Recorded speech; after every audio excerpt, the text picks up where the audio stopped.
우리 함께 하나님 말씀을 나누겠습니다. 오늘 은혜 받을 하나님 말씀은 창세기 2장 8절에서 17절까지입니다. 창세기 2장 8절에서 17절까지.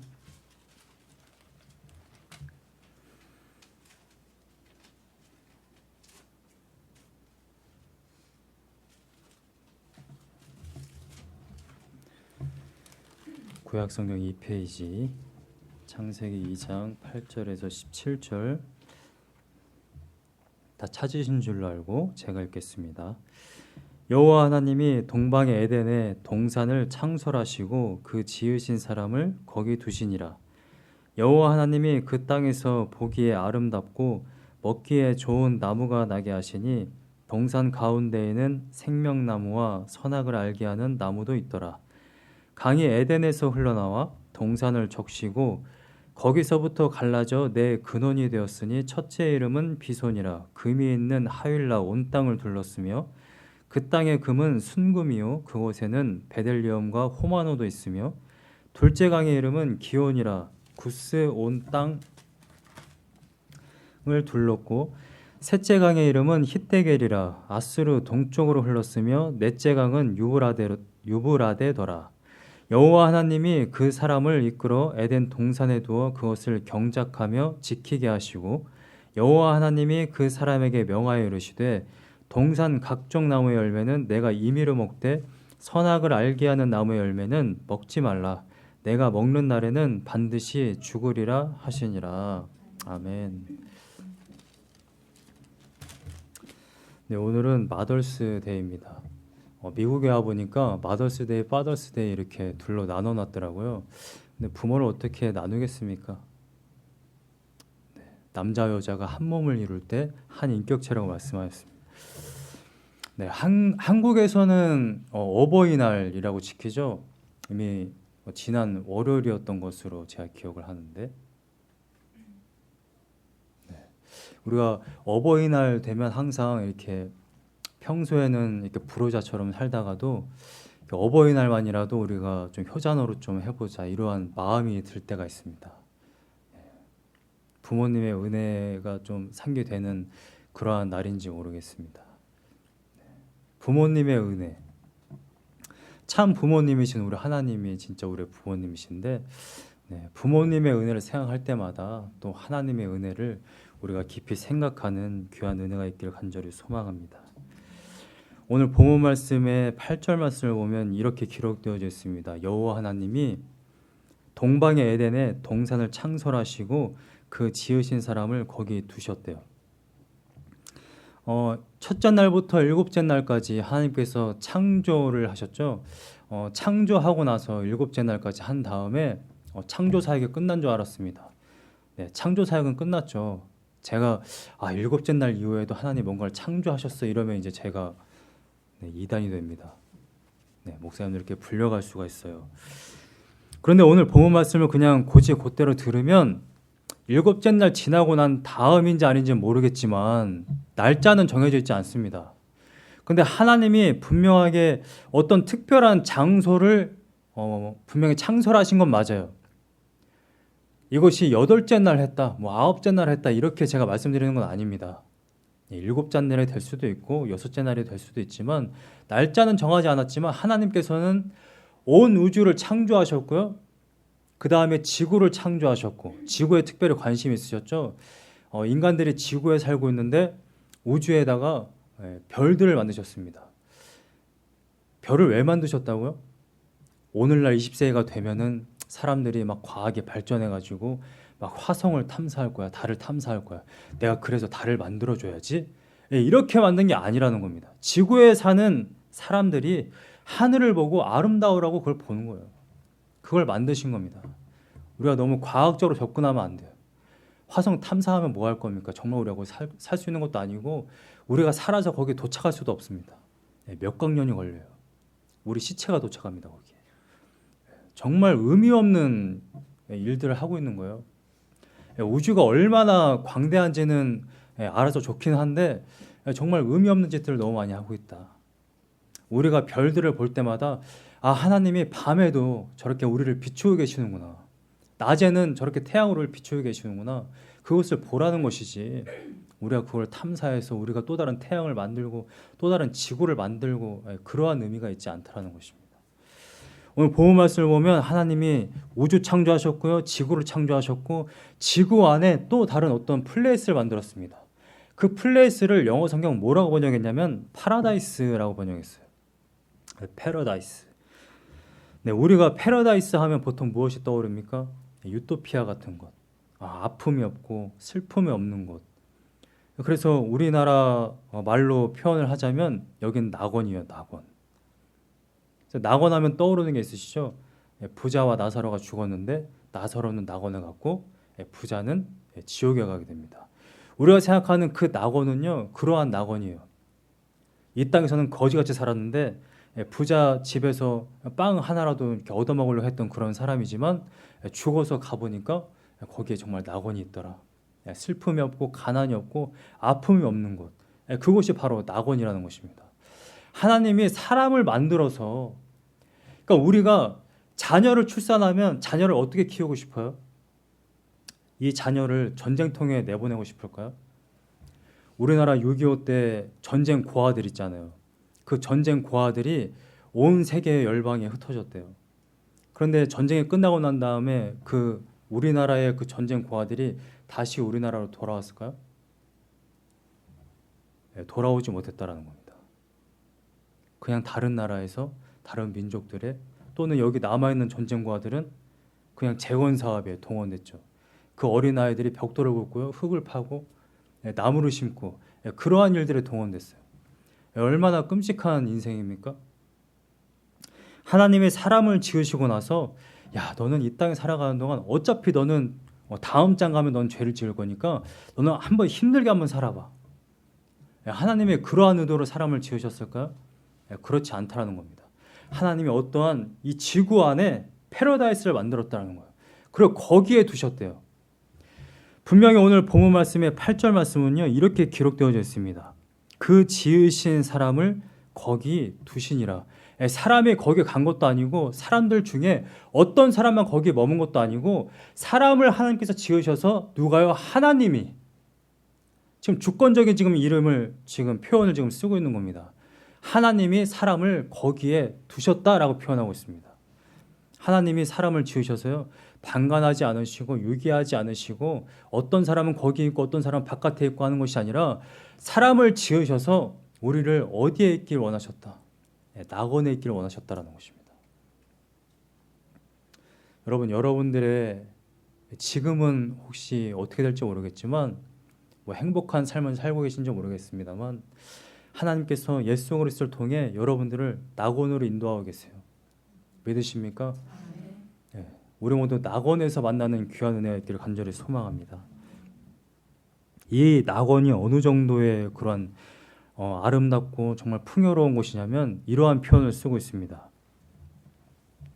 10절부터 보면은 강이 에덴에서 흘러나와 동산을 적시고 거기서부터 갈라져 내 근원이 되었다라고 기록되어져 있죠. 그리고 첫 번째 강 이름이 나옵니다. 두 번째 강 이름이 나오고요. 세 번째 강 이름 나오고 네 번째 강 이름이 나옵니다. 저는 이런 생각을 했어요. 강이 흘러서 내 근원이 되었다. 왜 내 근원일까? 왜 강줄기가 네 개일까라는 생각을 했습니다. 여러분, 왜 하나님께서 출애굽한 이스라엘 백성들에게 강이 에덴에서부터 흘러나왔는데 이 강줄기가 왜 네 개가 됐을까라는 생각을 하지 않았을까요? 이스라엘 백성들이? 여러분, 출애굽한 이스라엘 백성들은 원래 어디 살았습니까? 나일강 삼각지 지역. 여러분들 성경에 지도가 다 있습니다. 한번 지도를 한번 보세요. 나일강이 이렇게 되어 있죠. 바다 지중해로 빠지는 끝에 이렇게 세 개의 줄기가 있습니다. 나일강의 큰 줄기로 되어 있습니다. 이 삼각지 지역의 오른쪽 편에 보면 고센 땅이 있어요. 출애굽한 이스라엘 백성들은 어디 살았냐면 이 삼각지 지역에 살았다는 겁니다. 우리나라에도 평야, 쌀 농사하는 데를 보면 다 강줄기가 있는 곳이에요. 강줄기가 없는 곳에는 쌀 농사가 할 수가 없습니다. 쌀 농사뿐만 아니라 다른 농사들도 마찬가지죠. 나일강을 나와서 지금 광야 생활을 하는 사람들에게는 어떠한 희망이 필요하냐면 우리가 살았던 그 출애굽 땅, 고센 땅보다 더 풍요로운 곳이 필요해요. 여러분 한번 생각해 보세요. 정말 풍요롭게 종으로 살긴 했지만 가끔씩 정말 고기도 먹었을 수도 있었을 것 같은데 그 풍요로운 나일강, 그 땅에서 살았던 이스라엘 백성들이 나와서 지금 40년 동안 방황하는 곳이 어디예요? 척박한 광야 땅입니다. 광야 땅. 사막이 있고 돌무더기가 있는 곳이에요. 그럼 저는 한국에 살 때 서울에 살았습니다. 제가 서울에서 태어났다고 하면은 안 믿는 분들도 계시더라고요. 제가 좀 시골특하게 생겼는지 네, 서울 사람 근데 좀 뺀질뺀질하지 않습니까? 네, 뺀이라고 하는데 서울 사람들을 서울에는 한강이 있어요. 한강. 제가 어려서부터 한강을 보고 자랐습니다. 자주 놀러 갔고 그리고 방학 때만 되면 저희 아버지 시골이 광천이었기 때문에 광천이고 또 바닷가 바로 앞에가 저희 할머니 댁이었어요. 그러니까 바다가 항상 가까이 있었습니다. 어려서부터 바다와 이런 강 이런 곳을 계속 보고 자랐다가 미국에 와가지고 몇 년을 바다를 안 보니까 좀 답답한 마음이 그런 게 있어요. 우리는 항상 우리 안에 그러한 마음들이 있거든요. 물을 보면 좀 시원하고 뭔가 좀 풍요롭고 안정감이 있고 그러한 마음이 듭니다. 여러분들 광야에 나갔고 또 가나안 땅에 들어갔던 신세대들은 정말 하나님께서 인도한 땅이라고 해서 들어와 봤더니 해안 지역은 전부 다 팔레스타인 블레셋 사람들이 점령해 있고 우리는 전부 다 보니까 다 척박해 보여요. 보기에 좀 안 좋을 수 있을 거라는 것입니다. 근데 모세는 이 이야기를 하는 거예요. 원래 너희들이 살았던 곳은 에덴이야, 에덴. 그럼 이스라엘 백성들이 이러한 의문이 들지 않겠습니까? 모세가 이 창세기 이야기를 쭉 이야기할 때 이스라엘 백성들은 아니 우리 조상들은 또 하나님께서 창조를 하시고 난 이후에는 그 낙원, 그 좋은 땅에 살았는데 순금이 있고 호마노 호박입니다.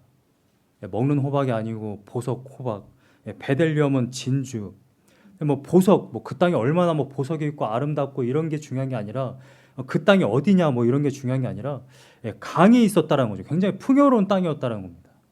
그걸 지금 굉장히 중요하게 지금 여기고 그 이야기를 하고 있는 거예요. 그런데 그 땅이 지금 안 보이는 거예요. 그 땅이 아닌 거예요. 거기에 안 살고 있는 거예요. 여러분 우리가 지금 살고 있는 땅이 어디입니까? 에덴이 아니에요.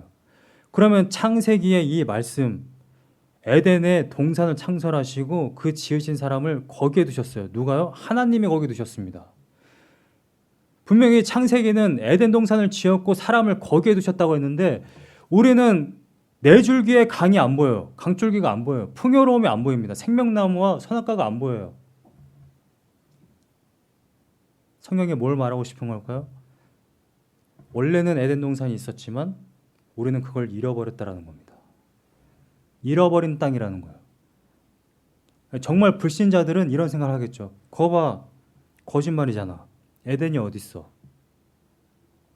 지역 자체를 보면 있는 땅이죠. 메소포타미아에 있는 땅입니다.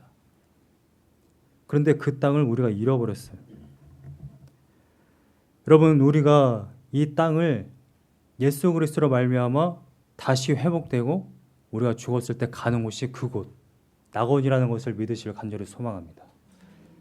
계시록의 마지막에는 새 하늘과 새 땅인데 우리가 오늘 죽으면 가는 곳은 나사로가 있는 곳이에요. 아브라함이 있는 곳 낙원 우리는 거기로 갑니다. 이곳에는 슬픔이 있고 때로 문제가 있고 아픔이 있고 매일같이 총기 사고가 있고 매일같이 두려움에 떨면서 그렇게 사는 인생이지만 하나님께서 예비하신 그리스도인들에게 예비하신 그 땅은 낙원 정말 풍요로움이 넘치는 곳 시편 1편에서 이야기하는 것처럼 시냇가에 심기운 나무 더 이상 내가 어떠한 노력을 하지 않아도 되는 곳 항상 하나님께서 공급하시는 곳 여러분 예수 그리스도로 말미암아 우리가 그곳이 예비되었고 우리가 그곳으로 가게 된다라는 이 소망을 가지고 살아가는 귀한 은혜가 있기를 간절히 소망합니다. 오늘 본문 말씀은 단순히 8절에서 끝나지가 않죠. 너희들이 왜 이 땅을 잃어버렸느냐라는 이야기를 합니다. 우리 3장까지 계속해서 이어지지만 하나님께서 이렇게 말씀하세요. 에덴 동산을 창설하시고 인간에게, 사람에게 명령한 게 있습니다. 그 명령이 어디에 있습니까? 먼저 15절 말씀을 보세요. 15절 말씀을 보면 여호와 하나님이 그 사람을 이끌어 에덴 동산에 두어 그것을 경작하며 지키게 하시고 라고 되어 있죠. 여러분, 에덴 동산은 원래 사람이 지키고 보호해야 되는 그러한 곳이었습니다. 근데 나중에 사람이 타락하고 난 이후에 이 임무가 누구에게 넘어갔어요? 천사에게 넘어갔습니다. 3장 24절 말씀을 한번 볼까요? 3장의 24절 말씀을 보면 인간이 타락하고 난 이후에, 하나님께 범죄하고 난 이후에 이같이 하나님이 그 사람을 쫓아내시고, 에덴 동산에서 쫓아내시고, 에덴 동산 동쪽의 그룹들과, 그룹들이라는 것은 천사들을 이야기하는 겁니다. 그룹들과 두루 도는 불칼을 두어 생명나무의 길을 지키게 하시니라. 에덴 동산을 원래 누가 지켜야 된다고요? 사람이 지켜야 되는 거예요. 근데 이 임무가 누구에게 전이됐어요? 천사에게 전이됐습니다. 여러분, 우리가 항상 잊지 말아야 될 게 있는데 하나님께서 주어진 소명이에요. 하나님께서 부여하신 임무, 사명입니다. 우리가 그 사명을 감당할 때 하나님께서 복을 주세요. 에덴 동산을 누리게 하십니다. 근데 우리가 그 사명을 그냥 버려버릴 때, 하나님의 뜻에 불순종할 때 그 임무가 다른 이들에게 전이된다는 거예요. 여러분, 하나님의 일은요 계속해서 이어져요. 교회는 주님이 피로 산 너무나도 귀한 교회이기 때문에 하나님께서 끝까지 책임지십니다. 목사가 떠나가도 교회는 하나님께서 책임지세요. 또 다른 하나님의 귀한 종들이 있습니다. 하나님은 하나님의 일을 하기 원하는 거지 어떤 사람에게 초점을 맞추고 있는 것이 아니라는 것입니다. 그런데 인간이 에덴 동산을 경작하며 지켜야 되는데 경작하며 지키지 않았어요. 경작하며 지키라는 것은 에덴 동산은 뭐 밭을 갈고 해야 된다는 그러한 의미를 떠나서 정말 그 하나님의 나라를 정말 열심을 가지고 봉사하라는 것입니다. 지킨다라는 거예요. 누린다라는 거예요. 그런데 인간은 하나님의 말씀에 불순종했어요. 하나님께서 17절 말씀을 보면, 16절과 17절 말씀을 보면 하나님이 정말 중요한 명령을 하십니다. 사람에게 했던 최초의 명령. 물론 언약은 앞에 더 있죠. 뭐 번성하라, 뭐 생육하고 번성하라, 이런 언약이 있지만 최초의 명령이 있습니다. 이걸 하고 이거는 하지 마라. 포지티브한 게 있고 네거티브한 게 있는데 하나님께서 이렇게 말씀하시죠. 16절 말씀에 여호와 하나님이 그 사람에게 명하여 이르시되 동산 각종 나무의 열매는 내가 임의로 먹되 17절 말씀에 선악을 알게 하는 나무의 열매는 먹지 마라. 내가 먹는 날에는 반드시 죽으리라 하시니라. 하나님이 에덴 동산을 창설하셨고요. 에덴 동산의 정중앙에 생명나무와 선악과 나무를 두셨대요. 여러분들 한번 생각을 해보세요. 에덴 동산에 지금 살고 있습니다. 에덴 동산에 살고 있는데 내가 지금 에덴 동산의 어느 곳에 있든지 간에 중앙을 쳐다보면 두 나무가 보여요. 생명나무와 선악과 나무입니다. 근데 하나님이 모든 것은 먹으라고 하셨어요. 그런데 뭐만 먹지 말래요? 선악과 나무만 먹지 말라고 하셨습니다. 제가 어렸을 때도 그렇고 예수님을 막 만난 후에도 제가 목사님들에게 항상 이런 질문했어요.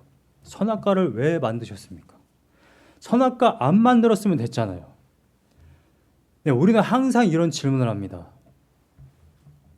근데 선악과가 쟁점이 아니라는 거 아시죠? 정말 쟁점은 하나님은 관계를 맺고 싶은 거예요.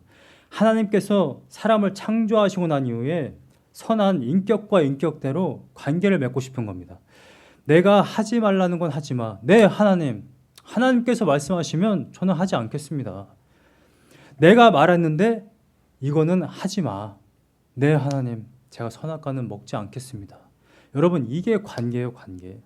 아버지와 아들의 관계, 부모와 자녀의 관계, 또는 뭐 사람과 사람 간의 인격적인 관계도 그렇죠. 내가 그거 싫어. 이거는 내 앞에서 이거 하지 마. 그래? 아, 당신이 이걸 싫어하는구나. 내가 이건 하지 않을게. 예, 이걸 관계라고 그래요. 근데 계속해서 하는 거, 그거는 관계를 깨트리겠다라는 겁니다. 뭐 이러한 사례가 굉장히 많죠. 사람들 간의 관계, 특히 뭐 부부 간의 관계 중에 아내가 정말 싫어하는 게 있어요. 싫어하는 게 있는데 남편이 그걸 계속 한다고 생각해 보세요. 깐죽깐죽 대면서. 아, 왜? 이거 재밌잖아. 이거 해. 그럼 참다가 어떤 일이 발생하겠어요? 예, 뭔가가 날아오거나 이렇게 하겠죠. 예. 그건 관계를 깨트리겠다는 거야. 상대방이 하기 싫다는데 왜 그걸 계속 합니까? 근데 천지를 창조하신 하나님이 하지 말라고 했는데 그걸 굳이 해요. 이건 어떤 의도로 이렇게 행동을 했겠어요? 하나님을 멸시한 겁니다. 아담과 하와가요, 그냥 선악과 한번 맛있게 보니까 한번 따먹어 볼까? 이런 게 아니에요. 창조주 하나님을 멸시한 겁니다. 무시한 거예요. 여러분, 교회 안에서 하지 말아야 될 게 있어요. 근데 교회 안에서 하지 말아야 될 걸 하면 뭘 한 거예요? 하나님을 멸시한 겁니다. 3장 6절 말씀에 여자가 선악과 나무를 보고 이렇게 표현해요. 야, 이거는 먹음직도 하고 보암직도 하고, 그리고 한마디 더 하죠. 지혜롭게 할 만큼 탐스럽네? 라고 이야기합니다. 여기서 말하는 사칼이 뭐예요? 지혜롭게 하다라는 말이 무슨 말이에요? 이거 먹으면 내가 하나님처럼 될 것 같은데? 네, 이런 표현이에요. 이런 표현.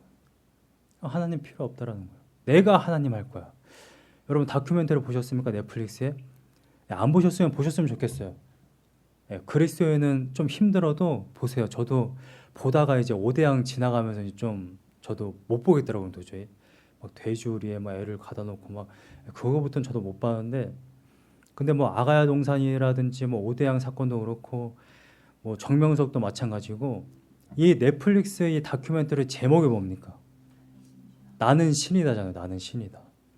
여러분, 사이비 교주만 내가 신이니까 나한테 오면 너희들이 구원을 받아. 나랑 관계를 맺으면 네가 구원을 받아. 이런 문제가 아니에요. 거기에 왜 이단들이 쫓아간다고요? 그 사람들도 그 생각을 하는 거예요. 내가 여기서 2인자가 되면, 내가 여기서 3인자가 되면, 내가 저 사람과 관계를 맺으면 나도 신이 될 거야. 내가 구원 받을 거야. 내가 천국 갈 거야. 내가 신지에 들어가게 될 거야. 여러분, 우리는 끊임없이 그런 생각합니다. 인간은요, 아담 이후로 계속해서 하는 생각이 있는데 그게 뭐냐면 내가 신이다라는 거예요. 여러분, 그래서 우리는 끊임없이 죽을 때까지 싸우는 게 뭐냐면 나 하나님, 내 뜻대로, 그리고 하나님 뜻대로. 성경이 있으니까 어쩔 수 없이 싸우는 거예요. 우리가 성령을 받았으면. 여러분, 불신자에게는 괴로움이 있어요, 없어요? 불신자에게는 괴로움이 없습니다. 세상 사람들은 정말 평안해요. 너무 평안하게 삽니다. 내가 열심히 일한 대로 거기에서 소득을 얻어서 살고요. 내 뜻대로 내 생각대로 살다가 평안하게 살다가 그냥 가는 거예요. 근데 우리는 끊임없이 생각을 해요. 내가 이걸 해도 될까? 이걸 하면 안 되는 건가? 말씀을 붙들고 말씀을 하나님께 구하고 기도해 가면서 내가 정말 너무나도 가난한데 내가 파워볼을 살까 말까? 이걸 주식을 해 말어. 끊임없이 고민합니다. 여러분, 세상 사람들은 고민합니까? 복권 사는 거 가지고 고민하나요? 또 우리는 복권 하나 사는 거 가지고도 고민을 해요.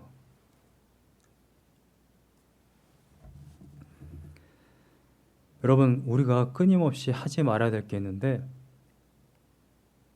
내가 하나님처럼 돼서 내가 선악을 판단할 거야 라는 이러한 뜻입니다. 여러분, 성경에 끊임없이 하지 말라는 게 있어요. 그게 하나님 자리에 앉지 마라는 겁니다. 오만한 자는 어디에 앉아요? 하나님 자리에 앉는데요. 시편 1편. 여러분, 야고보서 4장 11절과 12절 말씀에도 이러한 말씀이 있습니다. 야고보 선생이 누군지 아시죠? 예수님의 형제입니다. 야고보서 4장 말씀 한번 함께 보실까요? 야고보 4장 11절과 12절 말씀을 보면 11절에 형제들아 서로 비방하지 말라. 형제를 비방하는 자나 형제를 판단하는 자는 곧 율법을 비방하고 율법을 판단하는 것이라. 내가 만약 율법을 판단하면 율법의 준행자가 아니요 재판관이로다. 여러분, 율법은 누구에게 주어졌어요? 누가 누구에게 줬어요? 하나님이 사람에게 주어진 겁니다. 그러니까 사람은 뭐만 하면 돼요? 율법을 지키기만 하면 돼요. 다른 사람이 나는 지켰는데 너는 안 지켜? 바리새인과 서기관들이 그 이야기 하는 거 아닙니까? 너 왜 안 지켜? 나는 지키는데. 이렇게 이야기하는 사람은 뭐라고 이야기해요? 재판관이다. 12절 말씀에 입법자와 재판관은 오직 한 분이시니 능히 구원하기도 하시며 멸하기도 하시느니라. 할렐루야. 여러분, 누구도 그 누구를 판단할 수 없습니다. 여러분, 목사인 저도 여러분들 판단하지 않아요. 여러분, 제가 불신임 되고 난 이후에 계속해서 제가 하나님께 들은 말씀이 뭔지 아십니까? 전 2주 전에 이미 하나님께서 저를 떠나보낸다는 걸 이미 말씀으로 받았어요. 물론 그럼에도 불구하고 그게 그 말씀인지는 그때 몰랐지만, 사실 여성교장님이 불신임 됐어요 라고 이야기했을 때 제가 바로 이렇게 받아치려고 했습니다. 에이, 농담하지 마세요. 김원희 쌤 또 저한테 농담하시려고. 가끔씩 장난기가 있으셔가지고 또 농담하시는 줄 알고 농담하지 마세요. 이렇게 이야기하려고 그랬는데 종이가 딱 보이더라고요. 결과표가. 그때 알았어요. 하나님이 2주 전부터 나에게 말씀하셨던 것이 이거였구나. 여러분, 제가 불신임을 됐다고 해서 누가 날 불신임했지? 이분일 거야. 내가 가만 안 두겠어. 제가 이랬을까요? 하나님 뜻이구나. 성도님들의 손을 빌려서 하나님께서 이렇게 일을 이루시는구나. 여러분, 누가 불신임을 했든 여러분들이 내가 왜 목사님을 X표를 했지? 이런 생각을 안 하셨으면 좋겠어요. 하나님의 뜻입니다. 모든 것이 하나님 뜻 안에 있어요. 부족한 목회자였고, 여러분들이 어떤 용도로 사용되는 게 아니에요. 교회 일은 하나님께서 하시는 거고 하나님께서 이루어 가시는 겁니다. 찬송표 던지신 분들이 누가 반대표 던졌어? 이렇게 생각하시면 안 되는 겁니다. 여기는 국회가 아니에요. 여기는 교회입니다. 교회. 하나님이 하시는 거예요. 하나님이. 동그라미든 X든 하나님이 하시는 겁니다. 이거를 받아들이지 않으면 뭘 하는 거예요? 하나님께 지금 반항하는 거예요. 하나님을 멸시하는 겁니다. 하나님 무시하는 거예요. 여러분, 목사가 됐든 성도가 됐든 다른 교회가 됐든 지금 이 세대의 그 어떠한 교회가 됐든 우리는 결코 다른 성도들이 어떻게 하든지 간에 판단하지 않기를 간절히 소망합니다. 여러분의 판단을 전혀 하지 않고 하나님께로 가요. 내일 하나님을 배우면 여러분들은 하나님 앞에 떳떳히 설 수 있습니다. 근데 여러분들이 사는 날 동안 계속해서 판단해요. 그때 그 교회는 그랬지. 그때 그 성도는 그랬지. 평생 동안 판단하고 그 불행함 가운데 살다가 하나님을 배우면 여러분들이 예수님 얼굴 뵙겠습니까? 부끄러워가지고. 제가 계속 하나님 노릇하다 왔는데 하나님 계신 거 못 믿겠어요. 차라리 저를 지옥으로 보내주세요. 여러분, 우리들의 운명이 그렇게 되는 겁니다. 하나님이 절대로 싫어하는 게 있어요. 하나님 자리에 앉는 겁니다. 여러분, 선악과 따먹는 거, 여러분 과일 따먹는 얘기가 아니잖아요. 열매 따먹는 이야기가 아니에요. 하나님 자리에 앉지 말라는 겁니다. 선악을 판단하지 말라는 거예요. 우리는 원래 뭐만 먹어야 되냐면 생명나무만 먹으면 돼요. 동산에 뭐가 있어요? 생명나무와 선악과 나무가 있는데 하나님이 뭐를 먹지 말라고 그랬어요? 선악과를 먹지 말라고 그랬어요. 생명나무도 먹지 말라고 하셨나요? 아니요, 생명나무는 먹을 수 있어요. 근데 선악과를 따먹고 나니까 하나님이 그것까지 제하시죠. 정령 죽으리라. 그래서 죽습니다. 아담과 하하가. 우리가 계속해서 죽어나가는 거예요. 아담과 하하가 이러한 실수를 안 했으면 우리는 계속해서 영원히 살았을 거예요. 행복하게. 죽음에 대한 공포 없이. 여러분, 죽음에 대한 공포가 없으면 우리가 먹고 사는 거에 대해서 걱정하지 않습니다. 여러분, 우리가 왜 먹고 사는 걸 걱정해서 주일에도 일하죠? 우리가 왜 끊임없이 가진 것이 있음에도 불구하고 또 가지려고 합니까? 결국에는 죽음에 대한 공포 때문에 그래요. 여러분, 우리가 생명나무를 먹었다면 그러한 공포가 없었을 거예요. 우리는 정말 진리가 너희를 자유케 하리니 우리는 자유를 누렸을 겁니다. 여러분, 우리는 생명을 먹어야 돼요. 생명을. 요한복음 6장 48절 말씀을 보면 예수님이 자신을 가리켜 이렇게 말씀하십니다. 내가 곧 생명의 떡이라. 51절 말씀에 나는 하늘에서 내려온 살아있는 떡이니 사람이 이 떡을 먹으면 영생하리라. 내가 줄 떡은 곧 세상의 생명을 위한 내 살이니라 하시니라. 여러분, 우리가 어떻게 하면 영원한 생명을 얻을 수 있습니까? 예수님을 먹어야 돼요. 53절 말씀에 예수께서 이르시되 내가 진실로 진실로 너희에게 이르노니. 진실로 진실로. 너무나도 중요하다는 거예요. 제발 내 이야기에 귀 기울여라. 인자의 살을 먹지 아니하고 인자의 피를 마시지 아니하면 너희 속에 생명이 없느니라. 여러분, 이건 단순히 주의 만찬 이야기를 하는 게 아닙니다. 주님의 살을 먹고 주님의 피를 마시지 아니하면 이라는 게 무슨 말이겠어요?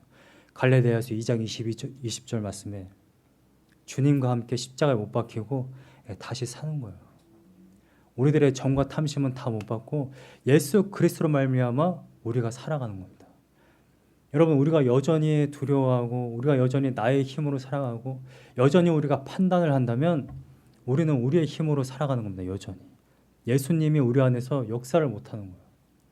우리에게 가장 중요한 건 예수님입니다. 예수님. 예수님과 함께 연합해서 그 생명으로 살아가는 거예요. 유대인들은 이러한 기본적인 배경 지식이 있다고 그래요.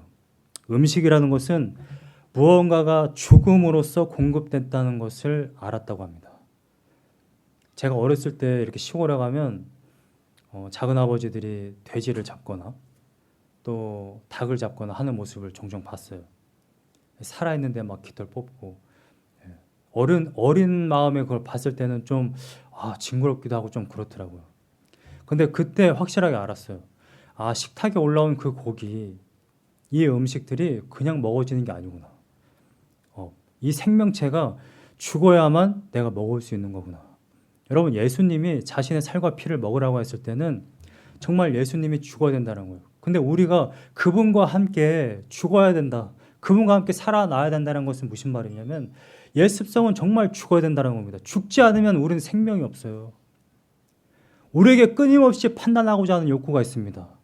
왜냐하면 우리는 그 가계를 이어가고 있잖아요. 그 유전자가 있잖아요. 아담의 유전자가. 여러분, 빵도 마찬가지라고 그래요. 유대인들은 미리 죽어서 생기는 게 빵이라고 생각한다고 합니다. 여러분, 나물들 다 마찬가지예요. 생명이 죽어야만 생기는 게 바로 이 음식이라는 것입니다. 여러분, 우리가 예수 그리스도를 먹는다라는 건요, 정말 나 때문에 죽으신 그 예수 그리스도를 생각하면서 우리가 살아가는 그 인생을 이야기하는 거예요. 여러분, 우리가 끊임없이 계속해서 죄를 짓고 끊임없이 계속해서 선악과를 먹는다면, 생명나무를 안 먹고 계속해서 선악과를 먹는다면 우리는 계속해서 그 죽으신 예수 그리스도를 멸시하는 겁니다. 하나님을 멸시해서 우리가 판단을 했거니와 또다시 예수 그리스도의 죽으심까지도 멸시하는 거예요. 여러분, 우리 안에 정말 예수 그리스도의 생명이 우리의 정말 주식이 되기를 간절히 소망합니다. 시편 37편에 분명히 쓰여져 있죠. 너희가 땅에 머무는 동안 여호와의 성실을 먹을거리로 삼을지어다. 여러분, 우리는 창조주이신 하나님만 믿으면서 사는 거예요. 왜 우리에게 이런 일이 일어났나? 왜 저 사람은 저런 행동을 하나, 저런 말을 하나. 거기에 신경 쓰면서 살아가기에는 인생이 너무 짧아요. 너무나도 귀한 인생, 하나님의 성실을 먹으면서 사는 귀한 인생 되기를 간절히 소망합니다. 여러분, 마더스 데이였고 또 여러분들 여기 계신 분들 다 부모님이십니다. 저도 이제 부모가 돼 보니까 뭐 저희 장모님도 종종 이야기하시고 아들을 볼 때마다 그런 생각해요. 내가 어떻게 살아야 나중에 이 자녀가 나를 자랑스러워할까? 내가 어떻게 살아야 부끄럽지 않은 부모가 될까? 그런 생각을 항상 합니다. 기도하면서. 저는 미국에 와서 항상 그런 생각을 했었어요. 목회하는 거 참 가난하고 정말 지긋지긋하다. 트럭을 할까?